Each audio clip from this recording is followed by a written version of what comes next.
You join us on our quest to find, buy, fix and road trip the coolest 80s and 90s hot hatches for no more than £10,000. In the series so far, I bagged myself a crash damage and very rusty Renault Clio Williams non-runner for £4,000, while last week my mate Tom ended up with the holy grail of all hot hatches, a Renault 5 GT Turbo. And while the Turbo looked great on the outside, it too was a non-runner, which we're still desperately trying to fix. So we can kiss goodbye to that £10,000 budget because this car was £9,800 to buy. So you're probably wondering what the third and final car of the series will be. Well, let me give you some clues. It's French, iconic and also in desperate need of work. You guys have also seen it before when the engine very nearly blew up on track. Yep, the third car is Taylor's beloved 205 GTI with a twist, because underneath that tiny bonnet is a 1.9 litre MI16 engine, found in a Peugeot 405 GTI. It's also got individual throttle bodies and should be good for around 200 horsepower.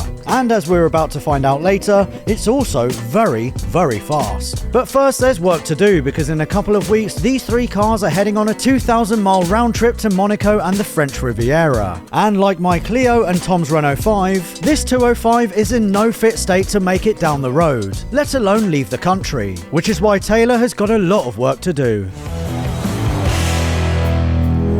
And here it is, the 205 is on the ramp, and you may notice that I've already stripped it down, and that is because when all the oil fell out of this car at Landau, I wanted to strip it down and check to make sure that I haven't done any damage to the engine. So I've already taken the bottom end off and I've taken the cam cover off, which I'll show you later. But if you come over here, I have removed the main bearing from cylinder number 4, which is the furthest away from the oil pump, and luckily it is not damaged, which means although I lost a fair amount of oil out of this car, approximately about 1 litre, I didn't damage the engine on track. What I need to do now is put it back together, put the bottom end back in, seal all the sump back on, fill it back up with some fresh oil, and then run it to see where the oil leak is coming from. Also, I took the cam cover off.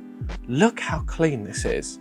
So the chap that I bought this from said that it had an engine rebuild, and it has. It's had a full engine rebuild, it's really clean. And these, I believe, looking at all the markings on them, are actually high lift cams. So it's got zhuzhy cams in it, which is nice. Right, let me get some gloves on, hang on. So this here is a rod bearing. This is the bearing in here, and if it's ever showing signs of a copper material or scoring or anything like that, then it means it's a bad bearing. This is the thing the BMW owners always go on about, saying I need to get my rod bearings done because they're going to fail. If this little bearing in here fails, you can see how thin it is. There's a little, see the lip there? You see how thin the actual bearing is itself. If that fails, your engine starts knocking. If it starts knocking, it damages the crankshaft, which is really expensive to replace. If it carries on knocking after it's damaged the crankshaft, this will probably end up through the side of the engine, through the ceiling, and in Basingstoke, which is about 30 miles away. If this engine ran low on oil pressure or run dry, or it sloshed to one side and it had oil starvation, this would be one of the first things to show any signs of wear. So it's crucial that I took this out to inspect it to make sure that this engine wasn't damaged. And as it happens, it's absolutely mint.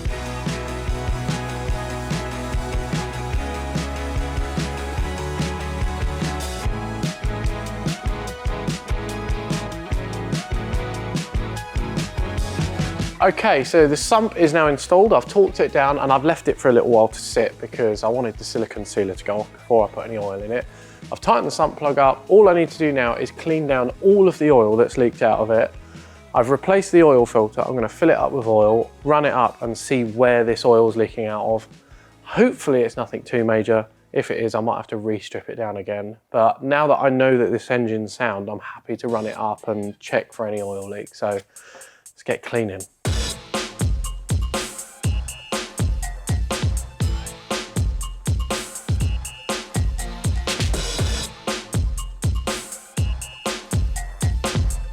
Right, oil cleaned off. Let's drop it down, put the oil in, get the rocker cover on, and then start it up.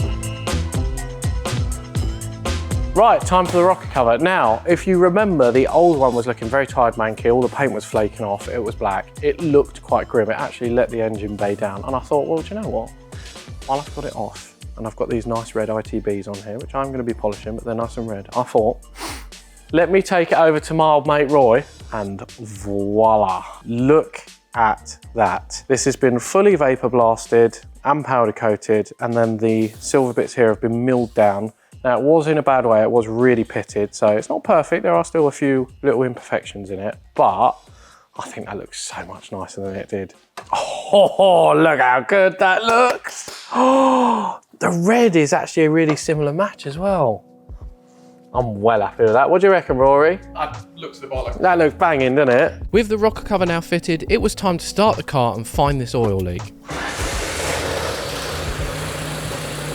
On the button. On the button. Oh yeah. Now what I'm gonna do is lift it up, and I'm gonna have a look while it's running underneath to see if there's any oil coming out. I don't think we did a very good job of cleaning it. No. Ah. Look at that. Yeah. So where are you coming from? There's our leak. We now need to determine, is that coming out from the end of the block in here, or is it above the gearbox and then running down? But that is definitely our leak. I'm gonna say, looking at that, that's from inside the gearbox, which is what I suspected. So, gearbox out? So what we're gonna be doing today is we're gonna be taking the gearbox out and sorting out this oil leak, which we discovered yesterday, but also I've got plenty of new bits for it. I've got a full set of silicone breather hoses. They replace all of these horrible old rubber ones that are deteriorating and starting to leak. And to go with that, I've got this Spooks oil catch can / breather tank, which sits really nicely in the wing here. I've also got a full set of silicone coolant hoses because mine have been bodged, cut together. Some are rubber, some aren't. They look old, they look really manky, and they look like they're gonna be leaking in the near future. And I wanna make this car as reliable as possible.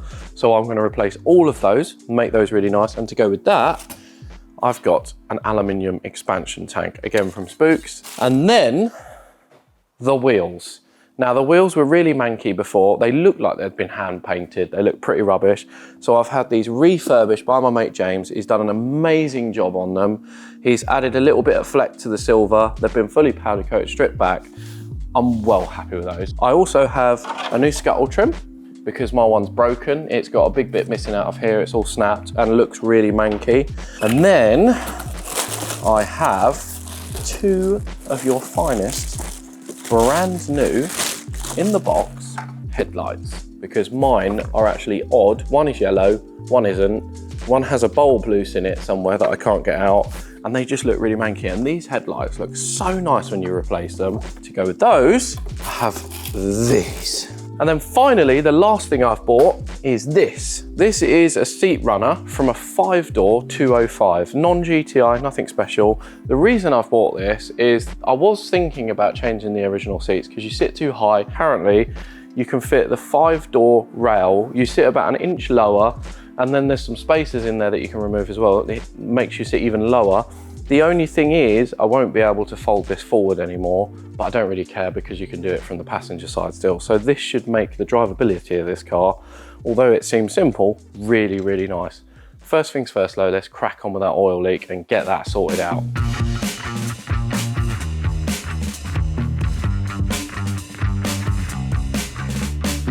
So I'm now a few minutes in, I've disconnected all the top bell housing bolts, I've disconnected the power steering pump, I've taken all the wires off and the reverse light switch and everything necessary at the top end to remove the gearbox. So what I'm going to do now is lift it up, I'm going to take the drive shafts out, disconnect the bottom bell housing bolts and anything else connected to the gearbox, and then I should be able to take it out.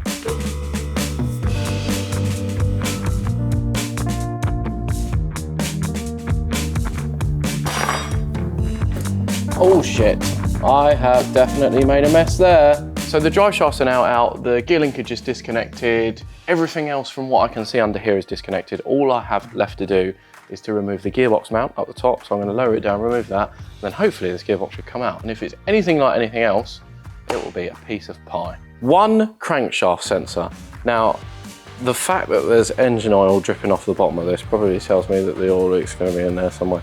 The reason I've taken this out is because this reads the little teeth on the flywheel, And what I don't want is, as I pull the gearbox out, for it to wiggle and then this flywheel damage the end of it. I've done it before, it's expensive, they're hard to get hold of. Just take it out for the cost of 2 minutes. Take it out, save yourself a load of money and a load of aggro. Aha. It sort of comes out of this hole. Oh. Like that. And then we simply, oh no. Whoa there. It's like controlling a raging bull. Can you see where it's leaking? Answer? No. I need to take the clutch off. So now that we've got the clutch off, we've got to take this flywheel off and then hopefully we can see where it's leaking oil from. If we can't, then I might as well just go home.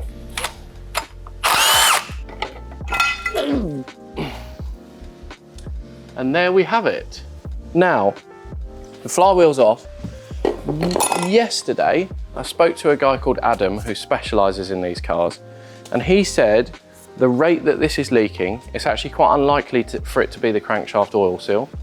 He said it's either a plug that's plugging an oil gallery, or the crankshaft is scored where the crankshaft seal goes onto it, which is very bad.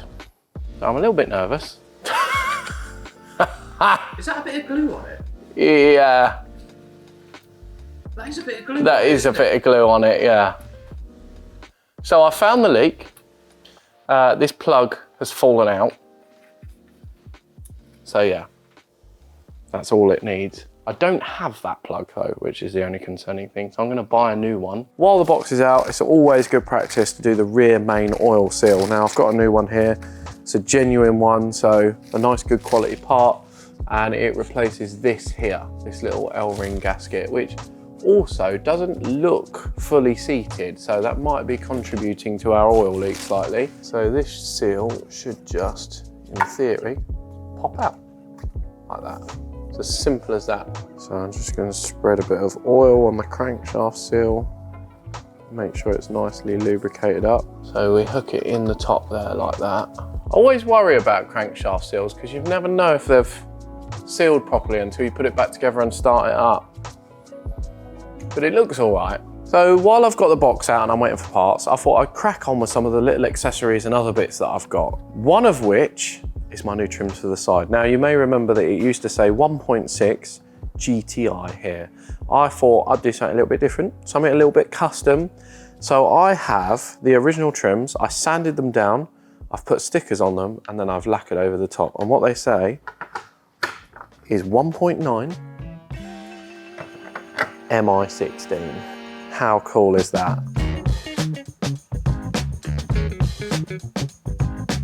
Ma pièce de résistance. I'm really happy with this. Alcantara with red stitching and a custom laser etched stripe. And it feels amazing.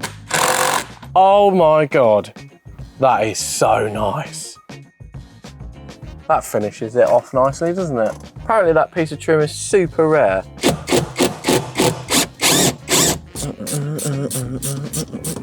Am I gonna be able to get it through this hole? I've got it. And that should, in theory, pop off like that. Oh yes. Oh, I forgot there was a chair under the chair. Goes in here like this. It's getting jammed on my bit of plastic, so I'm gonna have to trim my plastic. Oh, that is so neat. Look at that. Oh, this is perfect. With the interior now ergonomically tarted up, I turn my attention to the bits outside that were letting the look of this car down. Before we put the new scuttle panel on though, I've got to change this wiper linkage over. So I've got a couple of 10 mils here, and that simply pops off like that. Literally took like 3 minutes to get that off. Nice and simple.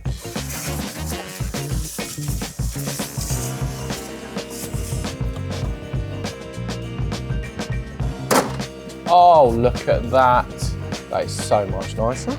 And there we have it, new scuttle on, new wiper arms on. I think that looks so much tidier. There's no more hole here anymore and it's got the correct amount of wipers. I have also tucked the windscreen rubber seal over the top of the scuttle as it should be, and it looks really, really neat. Next up, I'm going to change the lamps.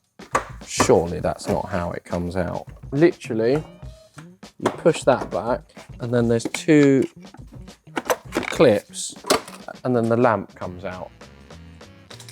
That is so easy. Oh, I love how simple old cars are. It's literally like 20 seconds. Now, before I put the headlights in, you may remember from our £3,000 rare car series, I took my lovely Rover Tomcat up to Wrexham Auto Supplies, and John happened to have Peugeot 205 indicators. These are brand spanking new. They've been on the shelf probably longer than I've been alive. Let's go and stick these on. When I say these are literally brand new, they are brand new in the box, and there's actually a date stamp on here, the 18th of the 1st, 1999. These have been sat in the box for 26 years. I would have been 4, 1 screw. That looks so much nicer. So it should be as simple as plug that in. Right, that side's done and looking really nice and fresh. All I've got to do is the same on this side, and then this front end is going to look brand new. 1 click, and then 2 click. There we are, just got to put the grill on. Like so, literally just slots in there. And we've got 2 bolts. Oh, that looks so fresh. It looks brand new. I facelifted it, sort of. Right, so it's now the next day and I've been quite busy going to get parts. I've actually managed to find a original core plug for the cylinder block. I'm going to be fitting this today. This goes in this little hole here in the cylinder block where our oil leak was coming from. Now, there is a bit of a procedure to fitting it. I have to tap it in, I have to put some special sealant on this, let it set before I tap it into place. And then I need to put the flywheel clutch on, gearbox on, etc, etc. And all this has to be done by today because we need the Peugeot off the ramp. I've also collected the front bumper from the body shop, which has now been painted in the correct color, which means I can fit that with the fog lights. I also have to finish the brakes all round because we didn't finish those the other day, so that needs front calipers, pads and discs, rear calipers, pads and discs, hoses. There's a lot to do. Let's get cracking. I think the reason that this plug actually came out was because the person that fitted it reused it, and when you reuse it, it's slightly misshapen from removing it.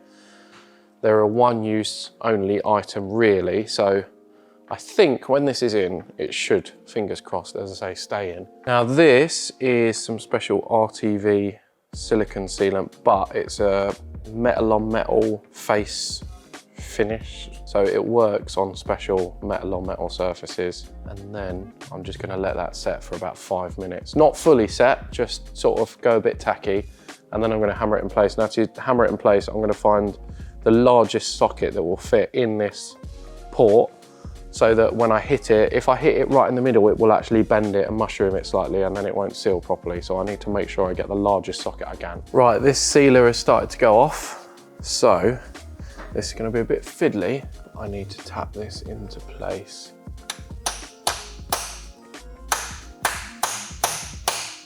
That core plug is now bottomed out and sitting where it should be. Let's just hope it stays in place. Right, flywheel's all cleaned up. I've put a bit of Loctite on the flywheel bolts as well, so I'm going to stick these in and then torque them to spec.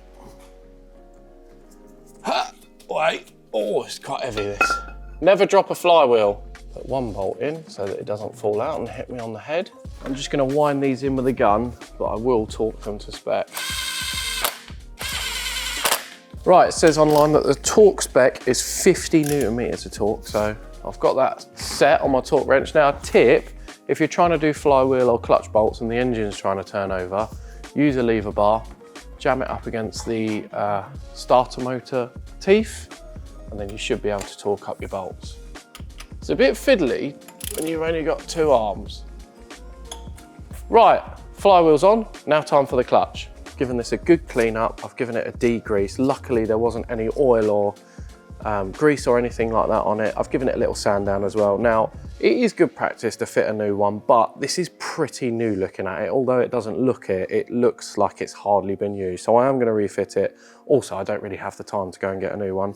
So I'm gonna bung this on. I don't have an alignment tool, so I'm gonna try and line this up the best I can by eye. Wish me luck. On there.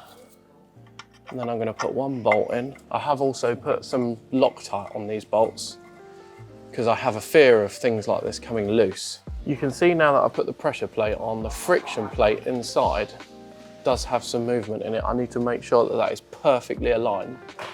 Otherwise, it's gonna be a pain in the arse to get the gearbox on. Edwin has given me a ratchet with some electrical tape on it, which apparently is the best clutch alignment tool he's ever used and works on everything. So I've put it in, it seems to fit.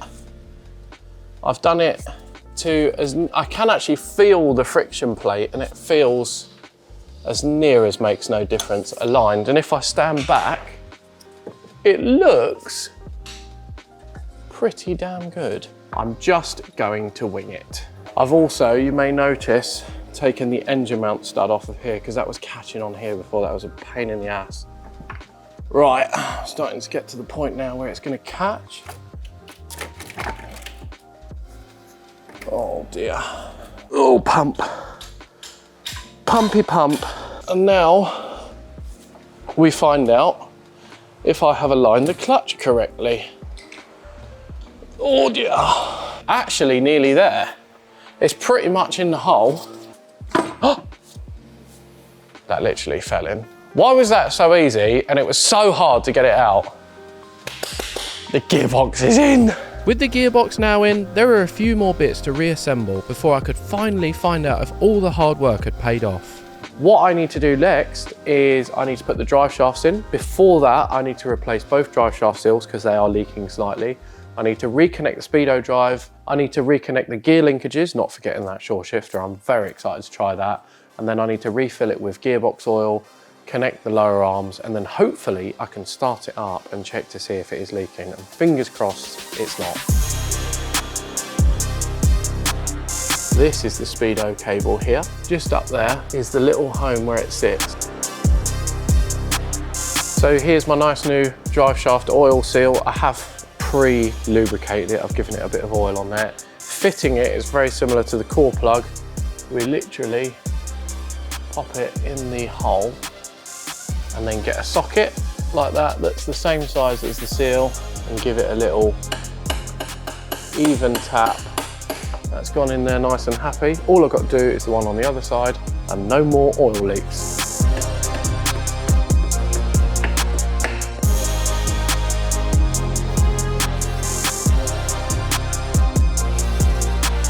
Right, so to fill the gearbox up with oil, we have got one big bolt there. That is the fill plug. So we've got a drain plug there. And all you do is pour gearbox oil into there until it leaks out of there because it means it's up to that level. It's a 19mm bolt, it's quite simple. You just take it out and then use a little bottle with a bit of pipe on it to fill the gearbox up.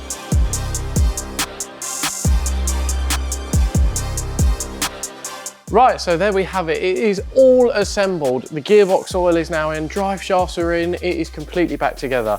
All that's left is for me to put the battery on, start it up, and fingers crossed it doesn't leak, because if it does, I'm walking out that door and I'm never returning. Please work.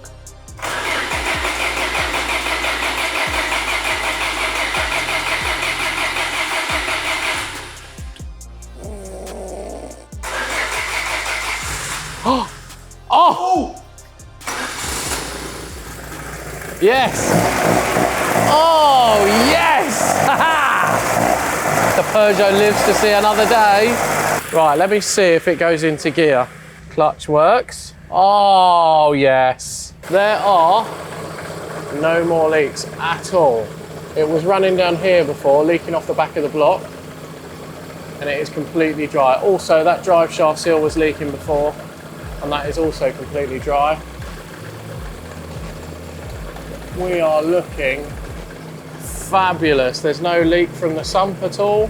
This drive shaft seal also looks really good. Thank God for that. All I need to do now is finish doing the brakes. I'm going to do pads, discs and calipers all around, and then I can finally take this car for a little drive. I am so excited. And if you're wondering where we get all of our parts from for these builds, it's Febby Bilshine. We trust no one else. They come with a 3-year warranty, they're OE matching quality, and we love them. In fact, every car in this series uses either Febby Bilshine parts or Blueprint parts. We've used them on countless builds over the years, including Big Pete, which has had a lot of Febby parts, and now we'll be fitting more of their parts on this car. And finding your car parts couldn't be easier either. All you need to do is go onto Febby's Part Finder. I've selected braking, and as you can see, we've got loads of brake fluids, brake shoes, we've got calipers, we've got pads. Basically everything you need for your car will be on the Parts Finder. So when you go to your local parts provider, make sure it's Febby.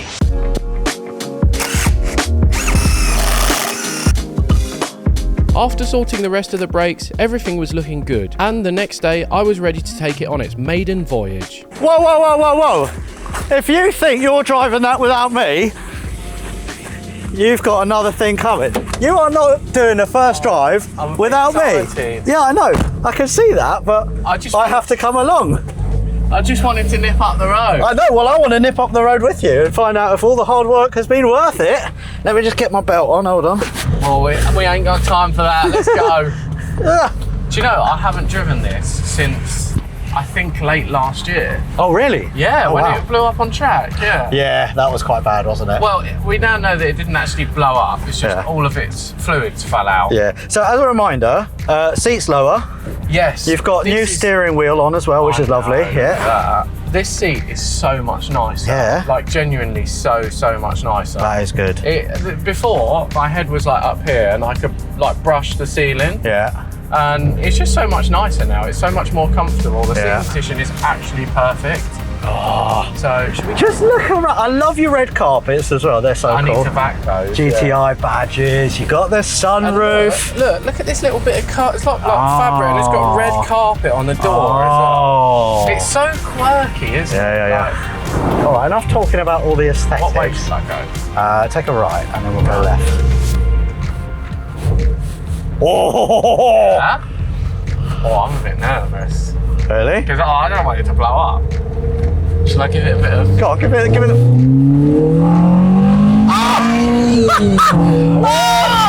Oh, the noise! God, the brakes are good as well, aren't they? This is so hard. Oh, that is wicked. It feels like it comes on cam. It does, yeah, you can really feel it 'cause it's got the high lift cams in it. Oh. It almost feels like it's got variable valve type. It does, it really does. Yeah, it's got VTEC.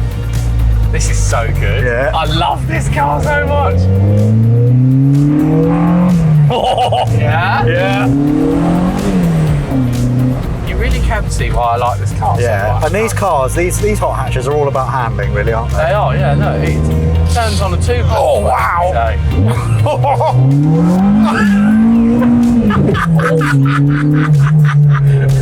I changed gear a bit lively there. You did a little bit, yeah. This car is an absolute experience to be a passenger in, especially as well. Like it is, it's great, so isn't good. it? It's just Yeah. so characterful. I mean, look at the size of the A-pillars. There's nothing to them. This is all engine, all noise, all experience, all fun, Yeah. and handling. In this car, you've just got a big engine, a floor pan, 4 chairs, and 4 wheels. Go on, give it some beats.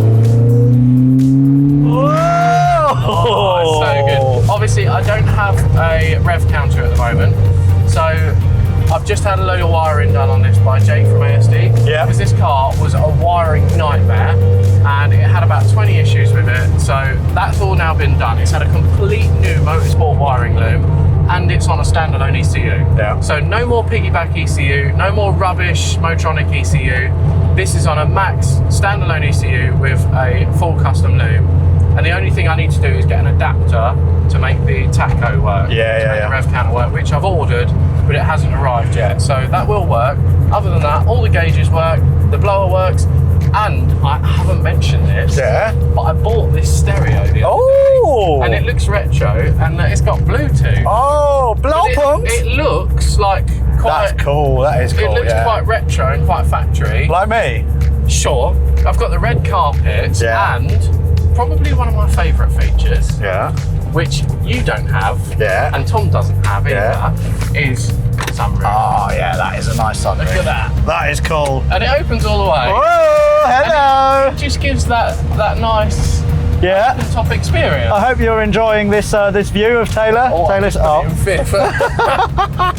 Oh, amazing. Well, yeah, well done from me, from everyone watching Taylor, for getting this car sorted out, because things weren't looking too good. And it was just that little plug that nearly ruined everything. Yes, and I've now fixed it and made it even better than it was before. Yes. And a massive thank you again to Febby. Yeah. I really do appreciate all the lovely parts. Yeah. Without them, this wouldn't have been possible. Yeah, and most of our cars as well, especially in this series, Yeah. wouldn't be running without Febby parts. So yeah, again, thank you. And yeah, I'm just over the moon with this car. I'm really, really excited to take it on a road trip. Oh, yeah. Which we're going to be doing in 2 days. Yes, there's still lots of work to do on my Clio and especially the Renault 5.